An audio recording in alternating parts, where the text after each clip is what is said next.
আসসালামু আলাইকুম। পঞ্চম শ্রেণীর শিক্ষার্থী বন্ধুরা, তোমাদের সকলকে আমার চ্যানেলে স্বাগতম জানাচ্ছি।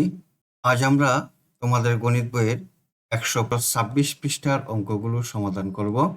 বন্ধুরা, তোমরা যারা আমার চ্যানেলটি সাবস্ক্রাইব করনি, তারা সাবস্ক্রাইব করে আমার চ্যানেলের সাথে থেকো। চলো আমরা অঙ্কগুলো সমাধান করি। 1 নম্বরে দেওয়া আছে খালি ঘরগুলো পূরণ করি। চলো 1 নম্বর অঙ্কটি সমাধান করি। 1 হেক্টর সমান কত একর? আমরা ইতিমধ্যে জেনেছি 1 একর সমান 100 বর্গমিটার এবং 1 হেক্টর সমান 10,000 বর্গমিটার। যেহেতু আমরা জানি 1 হেক্টর সমান 10,000 বর্গমিটার এবং 100 বর্গমিটার সমান 1 একর, সুতরাং 1 বর্গমিটার সমান 100 ভাগের 1 একর, সুতরাং 10,000 বর্গমিটার সমান 100 ভাগের 1 গুণন 10,000, কাটাকাটি করি, সমান 100 একর। যেহেতু 1 হেক্টর সমান 10,000 বর্গমিটার, আমরা নির্ণয় করলাম 10,000 বর্গমিটার সমান 100 একর। তাহলে 1 হেক্টর সমান 100 একর, আমরা খালি করে 100 একর লিখলাম। আশা করি তোমরা বুঝতে পেরেছ। 2 নম্বর অঙ্ক, 1 বর্গ কিলোমিটার সমান কত হেক্টর? আমরা জানি 1 বর্গ কিলোমিটার সমান 10 লক্ষ বর্গমিটার। আমরা আরো জানি যে 1 হেক্টর সমান 10,000 বর্গমিটার। তাহলে আমরা লিখি 10,000 বর্গমিটার সমান 1 হেক্টর, সুতরাং 1 বর্গমিটার সমান 10,000 ভাগের 1 হেক্টর, সুতরাং 10 লক্ষ বর্গমিটার সমান 10 লক্ষ গুণন 1 ভাগ 10,000 হেক্টর। এখন কাটাকাটি করি, এখন থাকে হলো 100 হেক্টর। যেহেতু 1 বর্গ কিলোমিটার সমান 10 লক্ষ বর্গমিটার, আমরা 10 লক্ষ বর্গমিটার সমান নির্ণয় করেছি 100 হেক্টর, সুতরাং 1 বর্গ কিলোমিটার সমান 100 হেক্টর। বন্ধুরা, আশা করি তোমরা অঙ্ক দুটি বুঝতে পেরেছ।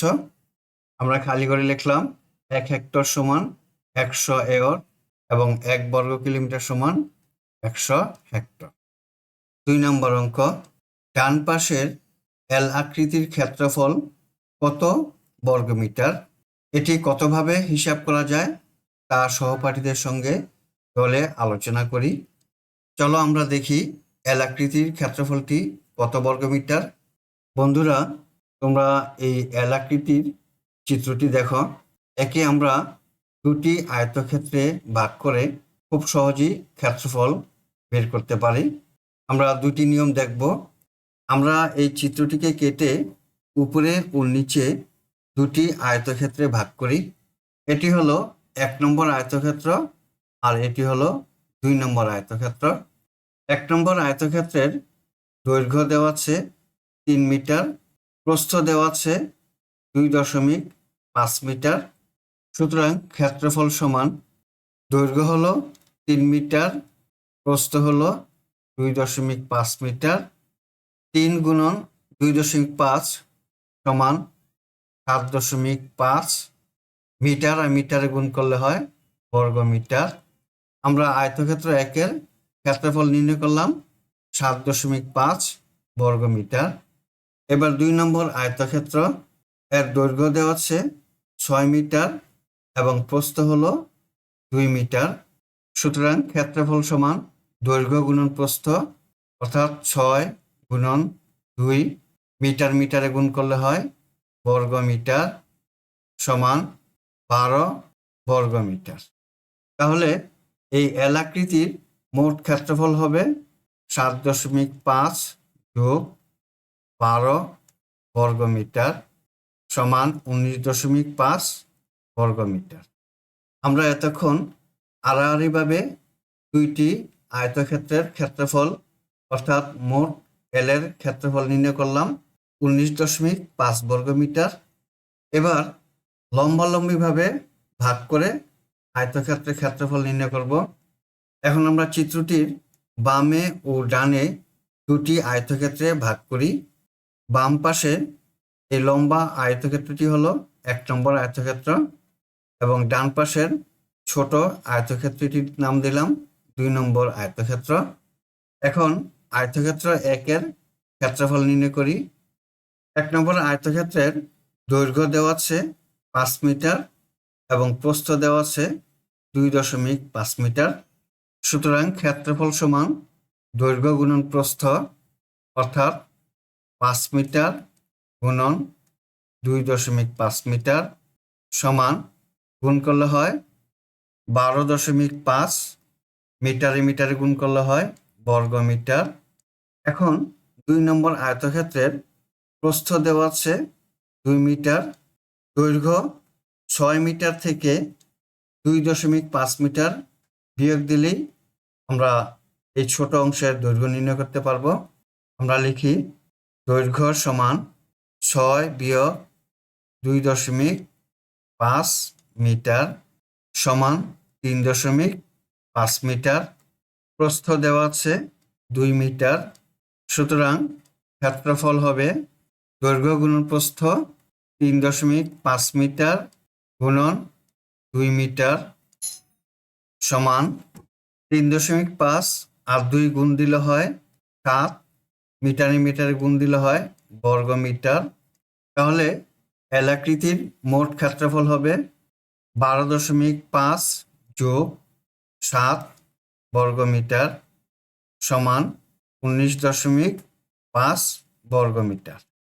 বন্ধুরা, তোমরা দেখো এই এলাকৃতির আয়তক্ষেত্রের প্রথমে আমরা আড়াআড়িভাবে ভাগ করে মোট ক্ষেত্রফল নির্ণয় করলাম 19.5 বর্গ মিটার এবং পরবর্তীতে লম্বালম্বিভাবে ভাগ করে মোট ক্ষেত্রফল নির্ণয় করলাম 19.5 বর্গ মিটার। উভয় ক্ষেত্রেই এলাকৃতির আয়তক্ষেত্রের ক্ষেত্রফল হলো 19.5 বর্গ মিটার। আশা করি তোমরা বুঝতে পেরেছ। 1 নম্বর অঙ্ক, রাফির ঘরের ক্ষেত্রফল নির্ণয় করা। তোমরা ছবিতে রাফির একটি সুন্দর ঘর দেখছো। এই ঘরের নিচের অংশটি আয়তাকার। চলো এই ঘরের ক্ষেত্রফল নির্ণয় করি। দেওয়া আছে দৈর্ঘ্য 7.5 মিটার, প্রস্থ দেওয়া আছে 5 মিটার। আমরা জানি ক্ষেত্রফল সমান দৈর্ঘ্য গুণন প্রস্থ। দৈর্ঘ্য হলো 7.5 মিটার এবং প্রস্থ হলো 5 মিটার। এখন 7.5 আর 5 গুণ দিলে হয় 37.5, মিটারে মিটারে গুণ দিলে হয় বর্গ মিটার। তাহলে রাফির ঘরের ক্ষেত্রফল হলো 37.5 বর্গ মিটার। বন্ধুরা, আজকে আমরা 1, 2 এবং 3 এই 3টি অঙ্ক সমাধান করলাম। আগামী ক্লাসে 3 নম্বর অঙ্কের এই 3টি অঙ্ক সমাধান করব। এখন তাহলে বিদায় নিচ্ছি। আল্লাহ হাফেজ। আসসালামু আলাইকুম ওয়া রাহমাতুল্লাহ।